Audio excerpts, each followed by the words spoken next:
अस्सलाम वालेकुम नाज़रीन, आप देख रहे हैं program the review Kamran Yusuf और शहबाज राना के साथ। द रिव्यू में हम पाकिस्तान की मईशत, खारजा अमूर और नेशनल सिक्योरिटी से जुड़े मामलों पर बात करते हैं। कल हुकूमत ने एज एक्सपेक्टेड तेल की कीमतों में इजाफा किया, लेकिन साथ ही एक और बड़ा फैसला भी किया है कि पहले तो जो कीमतों का तयन है हर पहले 15 दिनों के बाद हुआ करता था, फिर 7 दिन कर दिए गए, और अब जो हुकूमत ने फैसला किया है कि रोज़ाना की बुनियाद पर जो तेल की कीमतें उसका तयन किया जाएगा और इंटरनेशनल मार्केट में जो भी उतार चढ़ाव आएगा उसमें जो ओगरा है वो तय करेगी। और ये जो नई कीमत का तयन है कोई भी शख्स जो है वो जो ओगरा की वेबसाइट है उस पर जाकर के देख सकेगा। इस पर बात करेंगे कि आखिर ये फैसला क्यों हुकूमत को करना पड़ा, क्या इससे आम जो सार्फिन है उनको फ़ायदा होगा, नुकसान है, क्या है। लेकिन सबसे पहले जो तेल की कीमतों में गुज़श्ता रोज़ इजाफा हुआ है, एक्सपेक्टेड था, बट क्या जो तेल की कीमतों में इजाफा हुआ है एज़ पर वही एक्सपेक्टेशन था या गवर्नमेंट ने थोड़ा सा यहाँ पे एक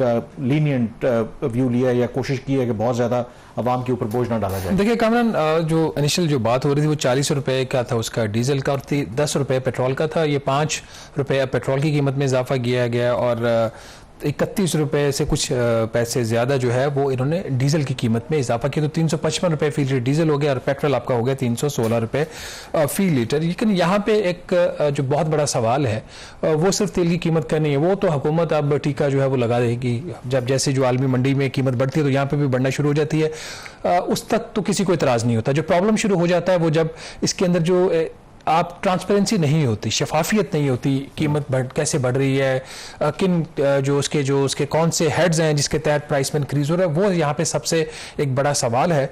और यही वजह है कि अब ये चीज़ें जो है वो इतनी नॉन ट्रांसपेरेंट हो गई हैं, जिस तरीके से इनको हैंडल किया जा रहा है उसके ऊपर सवाल आ गए हैं। जो कल भी जो प्रेस कॉन्फ्रेंस जिसको कहा गया, जो बुनियादी तौर पर प्रेस कॉन्फ्रेंस नहीं थी, एक 12:30 बजे दिन को एक मैसेज रिकॉर्ड किया गया जो वजीर इतलात हैं उनकी तरफ से और वजीर पेट्रोलियम की तरफ से, और वो फिर रात को वो उसको ऑन एयर किया गया, जिसको प्रेस कॉन्फ्रेंस का नाम दिया गया। सामने कुछ लोग तो बैठे हुए थे और किसी ने सवाल भी किया कि इसमें तो कम से कम मुझे कोई ऐसा जाना माना सहाफी नजर नहीं आया। मेरा ख्याल है कि वो, अब मुझे नहीं पता उनकी आइडेंटिटीज क्या है, जो मैंने भी तस्वीरें देखी हैं। हो सकता है कि पीटीवी के जो मुलाजमीन हो, स्टाफ को वहां पे बिठा के इन प्रेस कॉन्फ्रेंस का तासुर देने की कोशिश की है। क्या प्रैक्टिस है, इससे क्या फर्क पड़ता है? मतलब देखिए, ये अब एक बड़ा ही एक रॉन्ग ट्रेंड ये सेट हो गया है। वजारत खजाना भी ये करती है कि वजीर खजाना प्रेस कॉन्फ्रेंस कर रहे हैं, वजीर खजाना पीटीवी का कैमरामैन अपने कमरे में बुलाकर उसको सामने अपने मैसेज रिकॉर्ड करवाते हैं जी, और वजीर खजाना जो है वो प्रेस कॉन्फ्रेंस करिए। 2022-23 से ये एक रिवाज आप ट्रांसपेरेंट हो सकते हैं, आप कह सकते हैं कि वीडियो एक बयान दिया उन्होंने, स्टेट मीडिया से बात की है, तो क्या फर्क पड़ता है? प्रेस कॉन्फ्रेंस स्टेट मीडिया मतलब क्या आप क्वेश्चन आंसर्स भी ले रहे हैं, इंडिपेंडेंट प्राइवेट मीडिया वहां पे बैठा हुआ है, आप उनसे बात कर रहे हैं, और ये कोई ऐसी चीज थी भी नहीं जो कि बंद कमरे में करने वाली थी। बेसिकली हुकूमत ने कल किया क्या, हुकूमत ने यह कहा है कि पहले आपकी जो कीमतें हर हफ्ते तब्दील होती थी, जो ये सिलसिला शुरू हो गया था मार्च से, अब वो रोजाना की बुनियाद पर तब्दील होंगी। ये उनके अनाउंसमेंट का पार्ट 1 था। पार्ट 1 के अलावा जो दूसरा पार्ट था उनके अनाउंसमेंट का, वो ये था कि जो ओगरा है, oil and gas regulatory authority, वो प्राइस की जो ब्रेकडाउन है कॉस्ट का पर लीटर का, वो अपनी वेबसाइट पे जारी कर देगी, और वहां से जाके जो है अवाम जो जिसने भी देखना है जाके वो प्राइस देख सकता है। तो उसकी सेंस बनती थी, इनिशियली सेंस बनती थी। अब इसमें 2 चीजें हैं कामरान। क्या इसका मतलब ये है कि जो डेली प्राइस डिटरमिन हो रही है, इसमें हुकूमत का जो किरदार है प्राइस मुकर्रर करने में वो खत्म हो गया? उसका जवाब है नहीं। दुनिया की ये जो हुकूमत मिसाल देती है, दुनिया में डीरेगुलेशन की बात होती है, मार्केट जो है अपने प्राइसेस खुद अपनी कीमतें खरीद और फरोख्त और अखराजात को सामने रखते हुए वो डिसाइड कर लेते हैं। तो यहाँ पे ऐसा नहीं है। अब हुकूमत ये कह रही है कि पहले वज़ीर आज़म शहबाज शरीफ साहब या पेट्रोलियम मिनिस्टर अली परवेज साहब या फाइनेंस मिनिस्टर मोहम्मद औरंगजेब साहब अपना लेवी देखते थे, तो अब ये चीज़ हमारे इख्तियार से नहीं है, हमने अपना इख्तियार ओगरा को दे दिया। ओगरा कौन है? क्या ओगरा एक इंडिपेंडेंट इदारा है? इसका भी जवाब है नहीं। ओगरा के इस वक्त जो चेयरमैन है वो ग्रेड 22 के जो एक सेक्रेटरी है एस्टेब्लिशमेंट के, उनको ओगरा के चेयरमैन का चार्ज भी दिया हुआ है। तो वहां पे तो इंडिपेंडेंट प्रोफेशनल है ही नहीं। वहां पे एक डिस्ट्रिक्ट मैनेजमेंट ग्रुप का, जिसको पाकिस्तान एडमिनिस्ट्रेटिव सर्विस कहते हैं, उनका एक ऑफिसर है, वो जितने भी ब्रिलियंट होंगे अपनी जगह पे, बट वो एक डीएमजी ऑफिसर है जो कि ओगरा के चेयरमैन के तौर पर काम कर रहे हैं। वो क्यों ओगरा के चेयरमैन के तौर पर काम कर रहे हैं? तो इसका मतलब ये हुआ कि ओगरा का चेयरमैन जो है या ओगरा का इदारा है वो इस वक्त हुकूमत ही है। तो फिर ओगरा वाला बीच में डालने की क्या जरूरत है? हुकूमत एक सिंपल काम करती, वो कहती जी कि हमने आज से प्राइसेस को डीरेगुलेट करने का हमने फैसला कर लिया है, हमारा इस पे इख्तियार खत्म, मार्केट जाने और हम उसको सिर्फ इस हद तक रेगुलेट करेंगे कि हम ओवरसी करेंगे, कोई मैनिपुलेट नहीं कर रहा, कोई होर्डिंग नहीं कर रहा, इस तक का हमारा ऑन पेपर कह लें ओगरा कहने को तो जैसे स्टेट बैंक को इंडिपेंडेंट होना चाहिए इररिस्पेक्टिव कि गवर्नमेंट की क्या पॉलिसी है, उन्होंने अपने हिसाब से फैसले लेने हैं। अगर वो आप ये मान भी लें कि तेल की कीमतों का तयन जो उतार चढ़ाव इंटरनेशनल मार्केट में उसके मुताबिक करेगी, लेकिन टैक्स लगाना, लेवी की का तयन करना ये तो ओगरा का काम नहीं है। ये तो ओगरा का काम नहीं। देखिए कल दो जो अनाउंसमेंट आई, मतलब ये तो आप चलिए मान ले, मैं कहता हूं कि on the face of it government कह रही है ओगरा तय करेगी, बट लेवी क्या होगी, कितना टैक्स होगा, ये तो ओगरा नहीं तय कर, नहीं वो तो हुकूमत ही तय करके बताएगी ना, वो प्राइस के कंपोनेंट में आ जाएगा। जो अली परवेज साहब ने कल अनाउंसमेंट की थी कि आप ओगरा की वेबसाइट पे जाके प्राइस का ब्रेकडाउन देख सकते हैं। मैंने प्रोग्राम की रिकॉर्डिंग से आने से पहले तक मैं चेक करके आया हूं, ओगरा की वेबसाइट के ऊपर प्राइस ब्रेकडाउन नहीं है। मैं कहां से देखूं ये जो 316 रुपए फी लीटर है, इसका ब्रेकडाउन क्या है, इसमें पेट्रोलियम लेवी कितनी है, क्लाइमेट सपोर्ट लेवी कितनी है, आलमी मंडी की कीमत कितनी है, कस्टम ड्यूटी कितनी है, फ्रेट मार्जिन कितना है, ओएमसी का रेट क्या है, एक्सचेंज रेट एडजस्टमेंट क्या डाली है आपने, मैं कहां से देखूं? आपने तो वादा किया कल, आपने तो कल पब्लिक अनाउंसमेंट किया, वो किधर है? तो ओगरा की वेबसाइट पे आपको जो एक शीट नजर आ रही है, उन्होंने जो 5-6 दिनों का जो पिछला हफ्ता गुजरा है उसके इंटरनेशनल मार्केट का ट्रेंड वो भी डॉलर में और फी बैरल दिया है। फी बैरल जो है डॉलर कीमत दी है उसकी, ना रुपए की कीमत दी हुई है, ना उसका ब्रेकडाउन दिया हुआ है। मतलब ये कौन सी ट्रांसपेरेंसी है? हुकूमत ने देखिए असूली तौर पर अगर हुकूमत डेली बुनियादों पर डीरेगुलेशन करती है तो ये एक अच्छा फैसला होगा, ये बुरा फैसला नहीं होगा। हुकूमत का जहां पे भी किरदार होता है वो मनफी होता है, वो नहीं कर सकते। वो तो प्रेस कॉन्फ्रेंस नहीं सही कर सकते, वो तो एक वीडियो रिकॉर्डेड मैसेज को प्रेस कॉन्फ्रेंस कह देते हैं। अब हुकूमत में बंदा क्या एतबार करे? तो इसका हल यही है कि एक जो अली परवेज साहब हैं जो पेट्रोलियम के मिनिस्टर हैं, वो इस्लामाबाद में अपनी प्रेस कॉन्फ्रेंस करें, अपने जो एनर्जी के उनके बीट के रिपोर्टर्स उनको बुलाएं, उनके सवालात लें, उनके कंसर्न उनको एड्रेस करें। अब हम जो जर्नलिस्ट होते हैं, हम कोई टेक्निकल एक्सपर्ट्स तो नहीं है ना, हमें तो नहीं पता ना बहुत सारी चीजों का, हम सीखते हैं, हम पूछते हैं।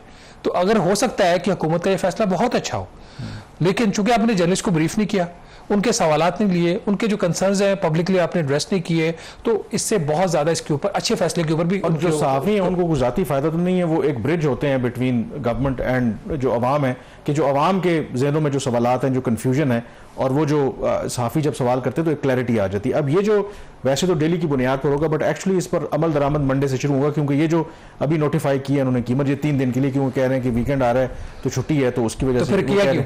तो ये मुझे समझ नहीं आया कि क्या फिर किया क्यों? तो तैयारी नहीं थी। नहीं, मंडे से क्या होगा कि फिर वो मतलब सैटरडे संडे इररिस्पेक्टिव की छुट्टी है। अब ये कोई पता नहीं है, ये वो सारे सवाल आते हैं, क्लैरिटी नहीं। मैं फ्रॉम सोर्स बेस मैं बता सकता हूं, हम पूछ सकते हैं, लेकिन हुकूमत आई ना बताए ना, हुकूमत इस चीज को ओन करे ना कि मैंने ये फैसला किया है, और हुकूमत इस फैसले को ओन करती है जो कि हुकूमत के बकौल अच्छा फैसला है, और डीरेगुलेशन हो जाती है तो हम भी कहते हैं फिर अच्छा फैसला होगा, तो फिर उसको ओन करे, फिर आके बताए लोगों को। अब कल जो अतवार है, अतवार को क्या प्राइस होगी?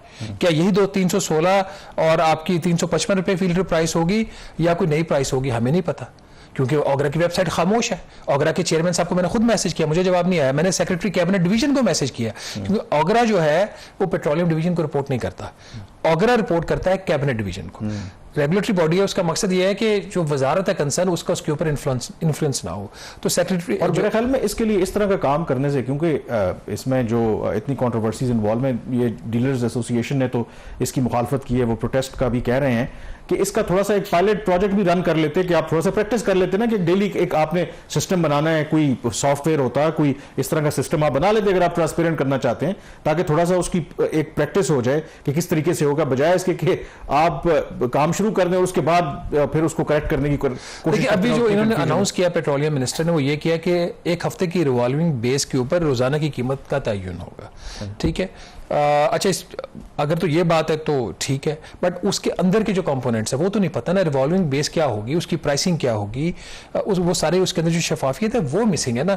और जो ऑयल, ये जो पेट्रोल पंप्स के जो ये एसोसिएशन है इनकी, उन्होंने कहा, उन्होंने तो धमकी दे दें कि अगले हफ्ते से हड़ताल पे चले जाएंगे, हम नहीं मानते। ये सरप्राइज नहीं है कि ये मेजर जो स्टेक होल्डर्स का, मतलब उनको ऑन बोर्ड नहीं लिया उनको, वो उनका तो ये दावा है स्टेक होल्डर्स का कि हमें ऑन बोर्ड नहीं लिया। और उनको एतराज क्या है इस बात पे? लेट्स से देखिए अब एतराज सबको है ना, कि अब वो किस चीज पे, पहले तो उनको बुनियादी फैसले के ऊपर एतराज है ना, कि आप हफ्तावार से आप रोजाना की बुनियाद पे चलेंगे। हमसे पूछा हमारी लॉजिस्टिक्स नीड्स क्या है, हम कैसे इसको हैंडल कर सकते हैं, नहीं कर सकते, उसका क्या होगा। फॉर एग्जांपल एक एग्जांपल लेते हैं कि अगर कीमत बढ़ रही है कल, ठीक है, तो और आपके इतने इनके वसाइल हैं ओएमसीज के, इनके सिस्टम के अंदर लोग बैठे हुए हैं, इनकी वजारतों के लोग अंदर बैठे होते हैं जो इनको फीड कर रहे होते हैं, ओगरा के अंदर के लोग शायद बैठे होंगे जिनको फीड कर रहे होंगे, तो अगर कीमत बढ़ रही है तो वो शाम को रोक देंगे सेल। अगर वो कम हो रही है कीमत, आज कीमत ज्यादा है कल कम हो रही है, तो वो अगले दिन सेल नहीं करेंगे और उससे अगले दिन पे चले जाएंगे, इन्वेंट्री लॉस नहीं अपना करेंगे। इसका क्या सोल्यूशन होगा? तो ये वो चीजें हैं। अब ये हो सकता है कि ये वो बिल्कुल ही सतही किस्म के क्वेश्चंस हो, सतही किस्म के कंसर्न्स हो, लेकिन ये कंसर्न्स तो है ना, चाहे फेस के सरफेस के ऊपर है। तो हुकूमत का ये काम बनता था, इतना बड़ा इन्होंने एक स्टेप लिया है जिसको रैशनली अगर देखा जाए तो बुरा नहीं है, लेकिन जिस तरीके से इसको इंप्लीमेंट किया गया, अच्छे काम को भी उन्होंने बुरा करके दिखा दिया है। तो इसका कामरान इसका बनता तो अब यही है कि कंसर्न्स लोगों के, समटाइम जब पॉलिसी चेंजेस आती हैं तो नेचुरल एक रेजिस्टेंस भी आती है, एक रिएक्शन भी होता है। तो ये जो नी जर्क रिएक्शन इस फैसले को है, ये बिल्कुल ना आता मेरा, या कम होता अगर यही फैसला सहाफियों के सामने बैठ के उनको बताया जाता, लाइव प्रेस कॉन्फ्रेंस हो रही होती, पेट्रोलियम एसोसिएशन के लोग भी बैठे सुन रहे होते, पूरा मुल्क सुन रहा होता, किसी के सवालात होते, उनको समझ आ जाती कि हाँ ये बात। आइडिया इसमें ये है ना कि गवर्नमेंट कह रही है कि हम ट्रांसपेरेंट होना चाहते हैं, इस काम से निकलना चाहते हैं कि ठीक है जो मार्केट्स हैं वो डिटरमिन करें और बिला वजह नहीं, तो मार्केट से तो निकले ही नहीं है ना। हाँ। वो तो ओगरा है, ओगरा भी सरकार है। नहीं, गवर्नमेंट, मैं कह रहा हूं कि गवर्नमेंट ये कह रही है, अगर इंटेंशन उनकी ये है तो फिर उनको देखिए ना, ये बगैर छुपाने वाले, बगैर तैयारी के लॉन्च होना चाहिए। ओगरा की वेबसाइट खामोश है। अगर ओगरा की वेबसाइट खामोश है तो जो ट्रांसपेरेंसी का जो दावा था वो भी खामोश है, उसके ऊपर कोई कामयाबी नहीं है। तो बेहतरी है कि गवर्नमेंट इसको देखे, इस पर फर्दर जो भी उन्होंने करना है। बहरहाल नाज़िर, फैसले कुछ वक्ती तौर पे लगते हैं वो ठीक नहीं होते, लॉन्ग टर्म में वो डिसीजन ठीक भी होते हैं। अगर हुकूमत डी रेगुलेशन जो है उसकी पॉलिसी अपनाती है जिसमें हुकूमत का किरदार बिल्कुल सिफर हो और ओगरा प्रोफेशनली रन ओगरा एक अच्छा रेगुलेटरी होते हुए अपना काम करे, तो फिर डी रेगुलेशन की पॉलिसी में कोई खराबी नहीं है। लेकिन अगर सरकार ने ही फैसला करना है, सरकार के ही ग्रेड 22 ऑफिसर ने फैसला करना है तेल की कीमत का और आवाम को बताना भी नहीं है, वेबसाइट पर भी कुछ रिलीज नहीं करना, तो फिर अच्छे फैसले भी कॉन्ट्रोवर्शियल हो जाते हैं, जिस तरह ये कल से हो रहा है। यहाँ पे छोटी सी ब्रेक लेंगे और ब्रेक के बाद वापस आएंगे तो बात करेंगे पाकिस्तान और सऊदी अरेबिया के मुआशी ताल्लुकात की। Stay with us. जी, ब्रेक के बाद एक दफ़ा फिर आपको खुशामदीद कहते हैं। जो इस वक्त ईरान और अमेरिका के दरमियान जारी तनाज़ा है, ज़ाहिर है एक बहुत बड़ी वजह है जो इंटरनेशनल मार्केट में तेल की कीमतों में उतार चढ़ाव है और एक अनसर्टनिटी है, और ये जो गैर यकीनी की सी सूरत हाल है, किसी को नहीं पता कि ये कब तक रहेगी। और Pakistan is one of the major affectees जो इस वक्त सारी सूरत हाल बन रही है, क्योंकि हम 90% अपनी जो ज़रूरियात है एनर्जी की वो इम्पोर्टेड ऑयल से पूरा करते हैं। और गिवन कि जो इस वक्त सूरत हाल बन रही है, तो गवर्नमेंट इस हवाले से कोई प्लानिंग भी कर रही है किस तरीके से इंश्योर किया जाए तो हमारे जो फॉरेन रिजर्व्स हैं उनके ऊपर इतना बोझ ना पड़े, और दूसरा जो सप्लाई है ये जो ऑयल की वो भी रहे। तो once again we are looking at Saudi Arabia. Saudi Arabia ने बड़ी एक चीज जो पिछले आप बात करते हुए रह गई थी ना कि इसका जो मकसद क्या था ये करने का, जो एक बहुत बड़ा जो इसके अंदर जो फैक्टर्स को हम डिस्कस करना भूल गए, वो अभी जो मशरिक़ वस्ता में जो सूरत हाल तब्दील हो रही है उसकी वजह से एक दफ़ा फिर प्राइसेस जो इंक्रीज़ है वो बहुत ज़्यादा एक्सपेक्टेड हुकूमत कर रही है। और इंटरनेशनल मार्केट के अंदर भी आप देखें $88 पे बैरल चला गया है क्रूड ऑयल का, ब्रेंट क्रूड का। तो उससे जो इंक्रीज़ आ रहा है वो गवर्नमेंट को फिर वही डेली प्रेशर और डेली वो सारी चीज़ें फेस करना पड़नी थी, तो इन्होंने अपने आप को उससे अलहदा करने की कोशिश की है। पहला जो फेज़ था जंग का, जिसमें पाकिस्तान का बड़ा प्रोएक्टिव रोल था मशरिक़ वस्ता की जंग इसको सुलह करवाने में ईरान अमेरिका की, और पाकिस्तान को उसका बेनिफिट भी हुआ। हमारी जो फ्यूल सप्लाईज थी वो चलती रही, बावजूद इसके कि स्ट्रेट ऑफ हॉर्मुज़ जो है वो बंद हुई, फिर पार्शली खुल भी गई। अब जो सूरत हाल बन रही है, अगर उसमें बाबुल मंदब की तरफ भी प्रॉब्लम पैदा होता है, जो अल्टरनेट रूट है सऊदी अरेबिया से सप्लाईज का, अगर वो भी बंद होता है तो फिर प्राइसेस फ्लक्चुएशन बहुत ज्यादा हो सकती है। और दूसरा आई थिंक इस लिहाज से भी गवर्नमेंट वो क्लेवरली कर ली जब उन पर पड़ी है कि आप इमेजिन करें ना कि एक हफ्ते के बाद उनको 50 रुपए 60 रुपए करना पड़ता है, और उसके बजाय हर रोज 5-5 10-10 रुपए अगर इंक्रीज हो रही है तो वो probably it is a better sell for them कि उतना कहेंगे। और फिर जो सबसे इंपॉर्टेंट बात है वो कहेंगे जी ओगरा कर रहे हैं, हम तो इससे हट गए, हमारा नहीं ओगरा तो हुकूमत में कहूंगा ना, जब तक हुकूमत नहीं हम हुकूमत कह रहे हैं कि गवर्नमेंट जो है वो तो ये प्ली लेगी नहीं, हमारा कोई काम नहीं। जब ओगरा के चेयरमैन जो है एक ग्रेड 22 के सेक्रेटरी हैं तो ओगरा इंडिपेंडेंट नहीं है, ठीक है, और ग्रेड 22 के जो सेक्रेटरी हैं वो प्राइम मिनिस्टर ऑफिस को रिपोर्ट करते हैं, तो ये छोड़ दें हमें बताना कि गवर्नमेंट जो है अपने आप को बड़ी नहीं देख सकती, हो नहीं सकता ये नहीं। और डेली भी होगा, डेली इसके ऊपर ट्वीट्स भी आएंगे, डेली इसके ऊपर स्टोरीज भी आएंगी, गैस प्राइस ये है, तो ये तो गवर्नमेंट ने एक डेली खबर दे दी एनर्जी रिपोर्ट, तो ठीक है। अगर इनका ये ख्याल है कि इस पर डिस्कस नहीं होगा। अब आ जाते हैं सऊदी अरेबिया वाली, जो सऊदी अरेबिया वाली जो आप बात कर रहे हैं उसके अगेन दो इसके पर्सपेक्टिव्स हैं। जो सबसे ओवरऑल अगर देखें जाए तो ऑयल फाइनेंसिंग एक चीज़ है ना, 2-3 चीज़ों के ऊपर पाकिस्तान सऊदी अरब से बात कर रहा है इस वक्त। एसेंशियली पाकिस्तान की जो गैर मुल्की कुछ अदायगी हैं कर्ज़ों की, डायरेक्टली या इनडायरेक्ट लोन, वो बढ़ने जा रही हैं अगले कुछ अरसा में। और उसकी एक वजह यह है कि जो चाइना पाकिस्तान इकनॉमिक कॉरिडोर के जो तहत जो प्रोजेक्ट्स लगे थे एनर्जी के, उनकी रीपेमेंट्स अब वो स्टार्ट तो हुई है 2018 से, अब आगे आगे फिर वो बढ़ रही हैं। और वो हम तो उस वक्त कहते थे गवर्नमेंट मानती नहीं, वहाँ हुकूमत खुद कह रही है कि वो एक्सपेंसिव लोन्स थे। और हुकूमत की ये डिज़ायर है, नंबर वन, जो हमने पिछले प्रोग्राम में बात भी की थी, कि चाइना से जो है चाइना का जो महंगा कर्जा है सऊदी अरब से सस्ता कर्जा लेकर उसको वापस कर दिया जाए। सऊदी अरब से भी हुकूमत ने बात की, वर्ल्ड बैंक से भी बात की और एक और इदारे से भी बात की। तो एक तो ये डिज़ायर थी इनकी कि कुछ 6 अरब 8 अरब डॉलर, वैसे तो इनकी जो गवर्नमेंट की असेसमेंट है कि अगले 8 साल में 2026-27 से लेकर 2034 तक 10 अरब डॉलर चाहिए हुकूमत को चाइना का ये वाला डेट रीपे करने के लिए। तो वो चाह रहे हैं कि ये जो कर्जा है जो वापस करना है, ये 1 अरब dollar per month per year 1.1-1.2 billion dollar जितना भी बनता है रीपेमेंट का, वो लेके सस्ता कर्जा उनको वापस कर दिया जाए और प्राइस रिड्यूस कर दिया जाए। एक तो ये प्रपोजल। दूसरा ये ऑयल फाइनेंसिंग वाला है। ऑयल फाइनेंसिंग जो एग्जिस्टिंग फैसिलिटी थी सऊदी अरेबिया की, वो अप्रैल 2026 में ख़त्म हो गई है। हुकूमत पाकिस्तान ने अब ये दरख्वास्त की है सऊदी अरेबिया को कि आप हमें सालाना फैसिलिटी की बजाय आप हमें लॉन्ग टर्म की 6.7 अरब डॉलर की फैसिलिटी दे दें। दूसरी दरख्वास्त इनकी ये है कि अभी जो इंटरेस्ट रेट है इसके ऊपर फैसिलिटी जो लास्ट थी वो था तकरीबन 6%। अब वो कह रहे हैं कि आप 6% की बजाय हमसे लें 1% इसके ऊपर सूद। तीसरी बात ये कह रहे हैं कि हमें 5 साल का इसमें ग्रेस पीरियड दिया जाए रीपेमेंट में, और टोटल रीपेमेंट हम 15 साल में करेंगे। तो मकसद इसका ये 2-3 है। एक तो ये कि यहाँ से जो स्पेस मिलेगी, ये जो पैसा आएगा, एक तो इंटरनेशनल मार्केट में जो अगर प्राइस इंक्रीज आ रहा है तो उसको ऑफसेट करेगा।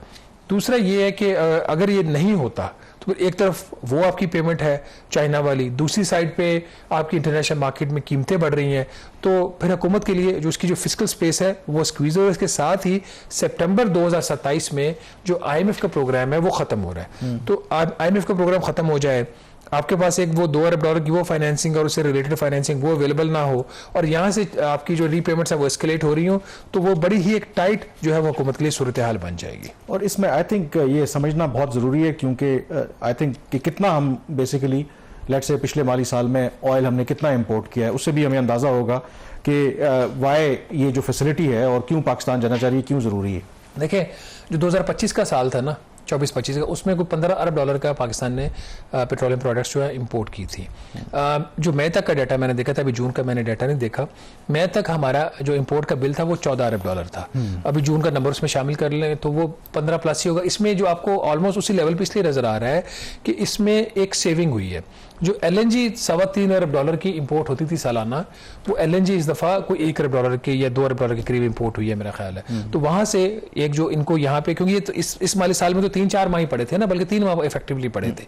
तो अगर इनका कोई 1-1.25 अरब डॉलर से तेल की दरामद का बिल बढ़ा है बिकॉज ऑफ वॉर, 3-4 माह का जो इम्पैक्ट आया है, तो LNG ना इंपोर्ट होने की वजह से, कम इंपोर्ट होने की वजह से उस पीरियड में वो बिल उधर से ऑफसेट हो गया। तो ये अब LNG भी हमने दोबारा इंपोर्ट करना शुरू कर दिया, तो स्पॉट मार्केट से ले रहे हैं, और उसका रेट जो है वो कतर की डील से भी कहीं ज्यादा है। तो उसके 2 फैक्टर्स हो गए। एक तो आपकी जो ऑयल प्राइसेस हैं, सॉरी आपकी इलेक्ट्रिसिटी प्राइसेस हैं, वो आपकी बढ़ेंगी अब फ्यूल प्राइस एडजस्टमेंट की बाद में माहाना, और दूसरा आपका ऑयल का जो ओवरऑल पेट्रोलियम प्रोडक्ट्स का जो इंपोर्ट का बिल है वो बढ़ेगा।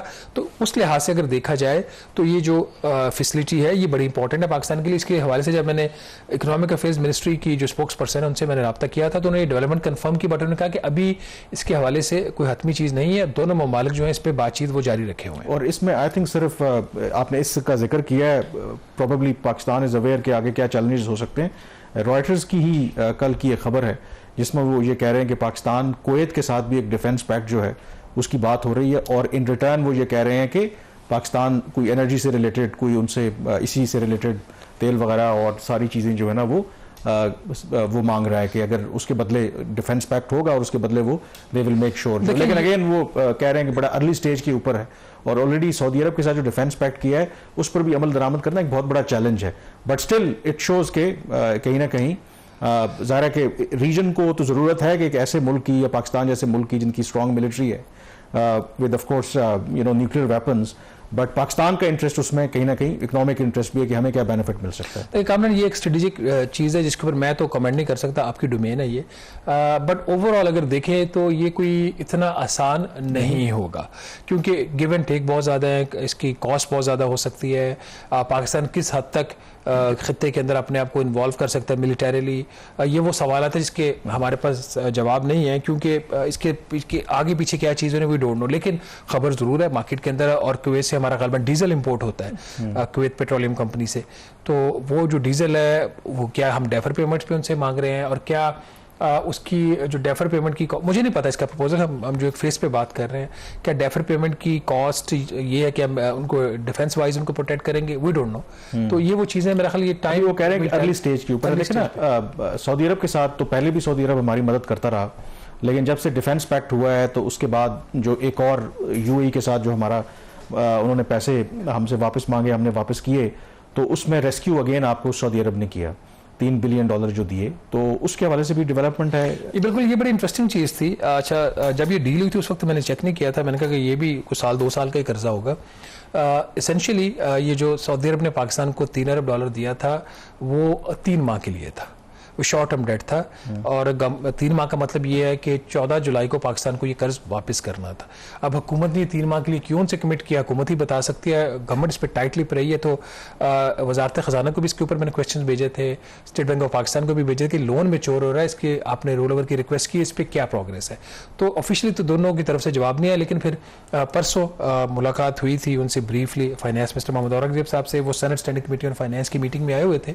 तो उनसे फिर मैंने पूछा कि ये जो हमारा जो डेट मैच्योर हुआ है सऊदी अरेबिया वाला, ये $3 अरब का, तो क्या ये रोल ओवर हो गया? पहले तो उन्होंने कहा अगर ना होता तो आपको पता चल जाता। तो मैंने कहा I am doing a story, तो आप इस पे जो भी इस पे कमेंट करें, करना इस पे पसंद करें। तो उन्होंने फरमाया कि ऑल गुड ऑन दैट, मतलब ये कि उनका इसकी बात से तो यही मतलब निकलता है ना कि रोल ओवर हो गया, अदरवाइज हमारे जो रिजर्व्स हैं उन पर हिट पड़ जाती।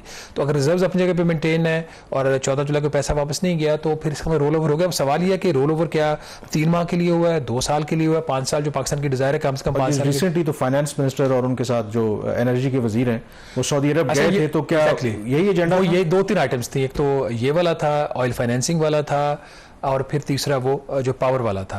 तो उसके हवाले से भी जब सरदार अवैस लगारी उनकी विजिट से पहले मैंने उनसे पूछा कि क्या ये जो प्रपोजल है $10 अरब की फाइनेंसिंग आप मांग रहे हैं, तो इसके ऊपर सऊदी अरेबिया से बात होगी। तो उनका जवाब ये था कि जो उनकी मीटिंग है, उनके एनर्जी वर्किंग ग्रुप की मीटिंग है, उसमें इस पे बात होना शामिल नहीं है। ये उनका एक गोलमोल जवाब था।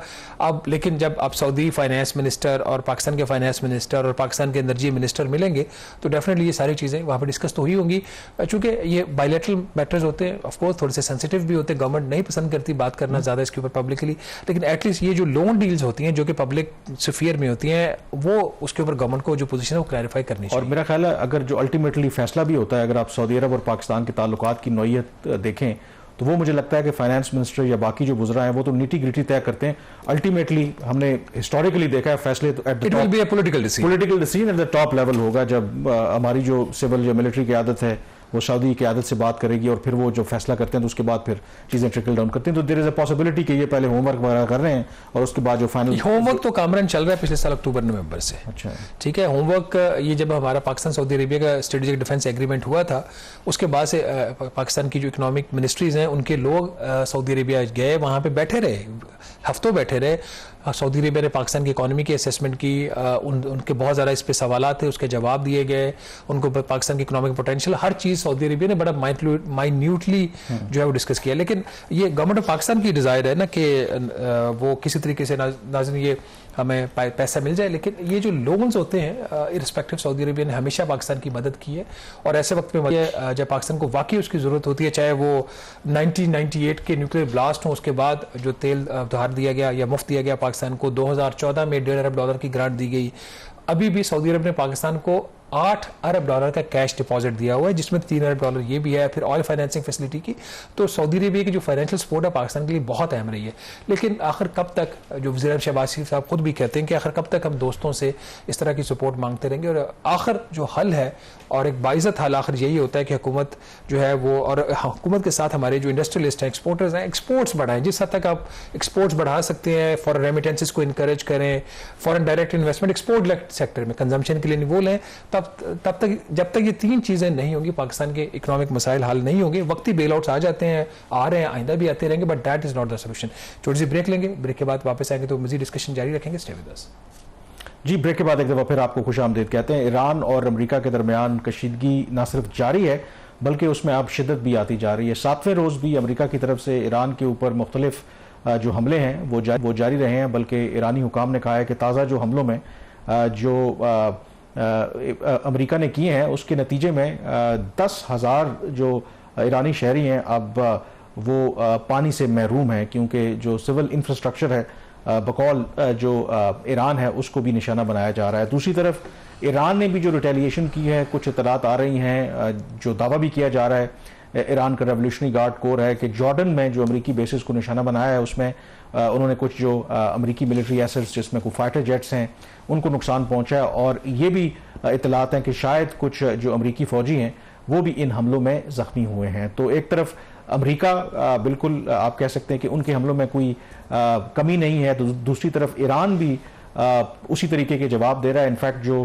कुवैत पर हमले किए गए हैं, कुवैत ने सख्त मजम्मत की है और उसमें बताया जा रहा है कि एक जो उनकी ऑयल फैसिलिटी है कुवैत की वो भी ताज़ा हमलों में हिट हुई है। तो अगर आप ओवरऑल देखें, एक तरफ जो वाटर डीसैलिनेशन प्लांट्स हैं या फिर जो फौजी तनसीबात को छोड़ के अगर कुवैत कह रहा है कि उनकी ऑयल फैसिलिटी भी हिट हुई है, तो जो ये इसका दायरा कार है वो बढ़ता जा रहा है। फौजी तनसीबात से हटकर अब जो सिविल जो इंफ्रास्ट्रक्चर है और उसके साथ जो एनर्जी की तनसीबात हैं उनको भी निशाना बनाया जा रहा है। तो ओवरऑल अभी तक कोई ऐसा साइन नहीं है कि दोनों जो फरीकैन हैं वो पीछे हटते आ रहे हैं, बल्कि ईरान के जो एक IRGC के सीनियर एडवाइज़र हैं उन्होंने तो ये धमकी दी है कि अब अगर ये अमेरिका ने हमले जारी रखे तो ये जंग सिर्फ ईरान अमेरिका के दरमियान नहीं बल्कि पूरी एक इलाकाई जंग में तब्दील हो जाएगी। मतलब उनका ये है कि फिर वो पूरे रीजन के अंदर ईरान जो है वो यही धमकी लगा रहा है कि इस जंग को लेकर के जाएगा। कामरान, अब चीज़ें ज़्यादा सीरियस हुई हैं पिछले 48 घंटों में। अभी जो रिसेंट अटैक्स अमेरिका ने किए हैं उसमें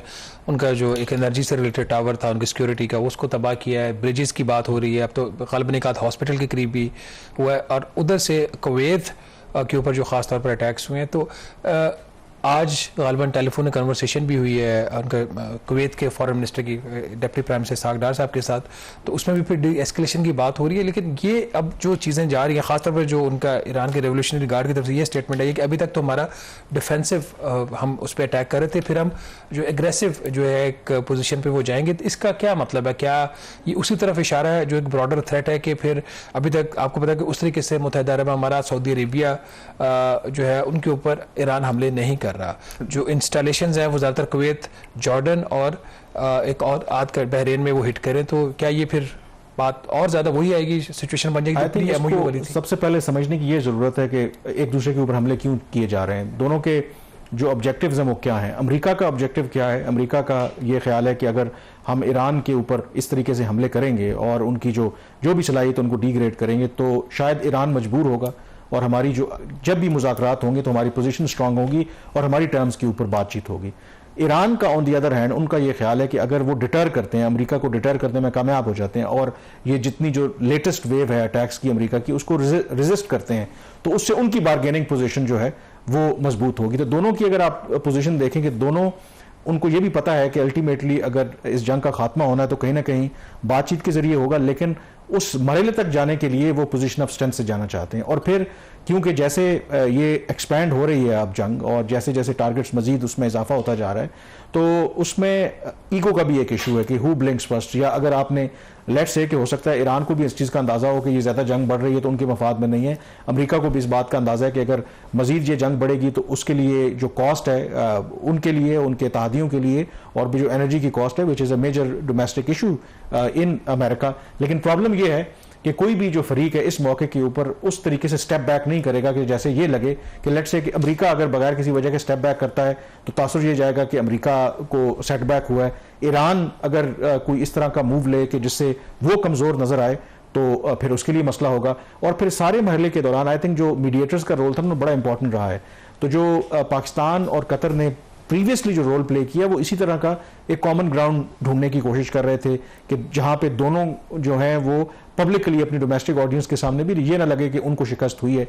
बट क्योंकि इस वक्त अगर आप देखें, हमें नहीं पता, जैसे आपने कुवैत के फॉरेन मिनिस्टर का हमारे फॉरेन मिनिस्टर से बात हुई है, ओवरऑल अगर आप देखें तो पब्लिकली कोई ऐसे साइंस नजर नहीं आते, क्योंकि प्रीवियसली जब भी ये एस्केलेशन हुई थी तो विजिबली भी आपको नजर आता था कि रीजन के जो ममालिक हैं वो बड़ा एक्टिवली एक दूसरे के साथ इंगेज कर रहे हैं। पाकिस्तान के जो इंटीरियर मिनिस्टर हैं फ्रीक्वेंटली वो तेहरान ट्रैवल कर रहे थे। इस वक्त अगर आप देखें तो इस तरह की कोई आपको अपेरेंटली सामने मूव नजर नहीं आती। इसका ये मतलब नहीं है कि पसे पर्दा जो है वो कहीं ना कहीं बातचीत नहीं हो रही होगी, बट जो भी बातचीत वो हो रही है मेरे ख्याल में अभी वो बातचीत शायद इनिशियल स्टेज पे है, या वो बातचीत इस तरह की है कि दोनों जो फरीकैन हैं उनको कन्विंस करने में अभी तक वो नाकाम रहे हैं कि वो डिप्लोमेटिक प्रोसेस की तरफ वापस आए। So it is a very concerning development. और उसमें अगर आप एक और वो चीज़ देखें भी कि कल जब हम जिक्र कर रहे थे कि अभी तक तो ओवरऑल हम देखें कि जो फ्लाइट ऑपरेशन की हम बात कर रहे थे उस तरीके से अफेक्ट नहीं हुआ, लेकिन जो गुज़िश्ता 48 घंटे हैं उसमें ये पता चला कि कुवैत ने जो है अपनी जो एयर स्पेस है वो टेम्परेरीली बंद कर दी है, और जो भी फ्लाइट्स वहाँ से टेक ऑफ कर रही थी या लैंड कर रही थी फिलहाल के लिए उन्होंने रीरूट कर दिया है। तो ये पहला इंडिकेशन है कि ये जो कह रहे हैं कि जो एस्केलेशन है ये किस तरीके से अब एक्सपैंड हो रही है, और जो गल्फ का जो फ्लाइट ऑपरेशन है वो भी मुतासर हो रहा है। सो लेट्स होप कि अल्टीमेटली बेटर सेंस प्रिवेल, क्योंकि बज़ाहिर यही लग रहा है कि इस मसले का कोई फौजी सोल्यूशन नहीं है। अगर इसका कोई सोल्यूशन होता तो आज से कई माह पहले वो हल कर लिया जाता। तो लेट्स सी अब आज की रात क्या सूरत हाल बनती है, हम नजर रखेंगे। यहाँ पे ब्रेक लेंगे, ब्रेक के बाद एक और अहम इशू के ऊपर बात करेंगे कि पाकिस्तान और बरतानिया के दरमियान एक डिप्लोमेटिक जो टसल है या एक टेंशन जो है वो क्यों बढ़ रही है, और वो है एक इंडिविजुअल की वजह से। ब्रेक के बाद इस पर बात करेंगे जी। ब्रेक के बाद एक दफा फिर आपको खुशामदीद कहते हैं। पाकिस्तान और बरतानिया के ताल्लुकात आमतौर पर तो बेहतर ही है, कोई ऐसा उसमें इशू नहीं है, लेकिन एक इशू जो है अब आहिस्ता मुमकिन तौर पर एक बड़ा डिप्लोमेटिक इशू बन सकता है, और वो एक फ़र्द से मुतालिक है। शबीर अहमद जिसका नाम है बरतानवी, वो शहरी था 2012 तक, और ये जो एक बदनामे ज़माना वहाँ पर जिनसी ज़्यादती का केस था, ग्रूमिंग गैंग के नाम से जो जाना जाता था, तो ये उसका रिंग लीडर समझा जाता था शबीर अहमद। 2012 में इसको सजा दी गई थी, और 2012 में ही इसको इसकी जो बरतानिया की शरीयत थी वो ख़त्म कर दी गई थी। ये 13 साल की उम्र में पाकिस्तान में पैदा हुआ था। 13 साल की जब इसकी उम्र थी तो ये बरतानिया चला गया था, वहीं पला बड़ा, और इसके पास पहले पाकिस्तानी शरीयत थी, लेकिन कहा जाता है कि वो पाकिस्तानी शरीयत भी उसने तर्क कर दी थी, और अब क्योंकि बरतानिया ने भी उसकी शरीयत ख़त्म कर दी है तो उसके पास कोई शरीयत नहीं है। प्रॉब्लम ये है कि इसी महीने यानी कि 2 जुलाई 2026 को 14 साल की सज़ा काटने के बाद उसको रिहा कर दिया गया। अब बरतानिया में इस इशू को लेकर के खास करके एक डोमेस्टिक बहुत बड़ा इशू है कि आखिर हम एक ऐसे शख्स को जिसने इतना घिनौना जुर्म किया हो उसको अपनी सोसाइटी में क्यों रखें। तो बरतानिया की जो हुकूमत है वो अपने कानून में तब्दीली करके उसको पाकिस्तान वापस भेजना चाहती है। अब पाकिस्तान ये कहता है कि एक शख्स जो 13 साल की उम्र में बरतानिया चला गया, जिसने पाकिस्तान की शरीयत को ख़त्म कर दिया, जो वहाँ पर तमाम जवानी बुढ़ापा उधर ही उसने गुजारा, और इस केस से पाकिस्तान का कोई लेना देना नहीं है, लेकिन जो बरतानिया है वो कहीं ना कहीं पब्लिकली भी और प्राइवेटली पाकिस्तान के ऊपर दबाव डाल रहा है। अब इस सिलसिले में कल या इसी हफ्ते दफ्तर खारजा के तर्जुमान से सवाल हुआ कि कोई डील भी हो सकती है, क्विड प्रो हो सकता है, क्योंकि कहा यह जाता है कि शायद पाकिस्तान को भी कुछ जो मतलूब अफराद हैं बरतानिया में जो मौजूद हैं वो चाहिए, तो हो सकता है कि उसके बदले हम डील कर लें, इस शबीर अहमद को एक्सेप्ट कर लें और उसके बदले बरतानिया उन इंडिविजुअल्स को हमारे हवाले कर दे। तो इसके हवाले से बड़ा इम्फेटिकली पाकिस्तान के दफ्तर खारजा के तर्जुमान ने जवाब दिया। आइए सुनते हैं उन्होंने क्या कहा। बड़ा कॉम्प्रिहेंसिव जवाब दिया है पाकिस्तान के दफ्तर खारजा के तर्जुमान ने, and very fair I think assessment. वक्त क्योंकि हमारे पास कम है, प्राइवेटली ये भी कहा जा रहा है कि जो बरतानिया है वो पाकिस्तान को ये कुछ उनके ऑफिशियल्स ने रूल आउट नहीं किया कि अगर पाकिस्तान ने हमारा मुतालबा ना माना तो हम पाकिस्तान के लेकिन इस जवाब से भी कोई इफ एंड बट नहीं है, ये तो स्ट्रेट नो है। वीजा पाबंदियां भी हम लगा सकते हैं। तो जो बरतानिया का कुछ लोगों का ख्याल है कि एक जो कॉलोनियल माइंडसेट है वो वीजा पाबंदियां पाकिस्तानियों के ऊपर कि अगर हमारी बात ना मानी। उन्होंने हवाला भी दिया कि माजी में भी इस तरह के जो क्रिमिनल्स हैं, ये कुछ अफ्रीकन कंट्रीज को जो डिपोर्ट किए थे जब एक्सेप्ट नहीं कर रहे थे, तो इस तरह की धमकी ने काम किया है। But I don't think so कि पाकिस्तान माइंडसेट जरा डिफरेंट है आजकल, वो मानते मेरा नहीं ख्याल के, और I think this is not fair कि एक इंडिविजुअल की वजह से और बड़ा जिस तरह रिपीट करने की जरूरत नहीं है, दफ्तर खारजा के तर्जुमान ने जो बयान दिया है वेरी फेयर कि एक शख्स जो है वो मेरा ख्याल है ये रॉन्ग हैंडलिंग होगी यूके की तरफ से। पाकिस्तान के अंदर जो आप देखें फ्रैंकली जो माइंडसेट है पोस्ट मई 2025 वो काफी डिफाइंस वाला और एक नेशनलिस्टिक माइंडसेट है। ये धमकियों से अब शायद बात और ये भी याद रखें कि ये बरतानिया अब वो बरतानिया नहीं है जिसका कभी राज होता था। कुछ लोग तो ये भी कहते हैं कि शायद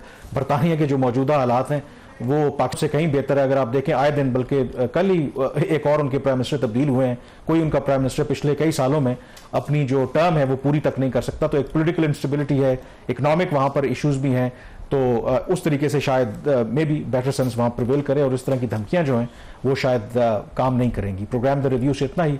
कामरान यूसुफ और शहबाज राना को इजाजत दीजिए। अल्लाह हाफिज।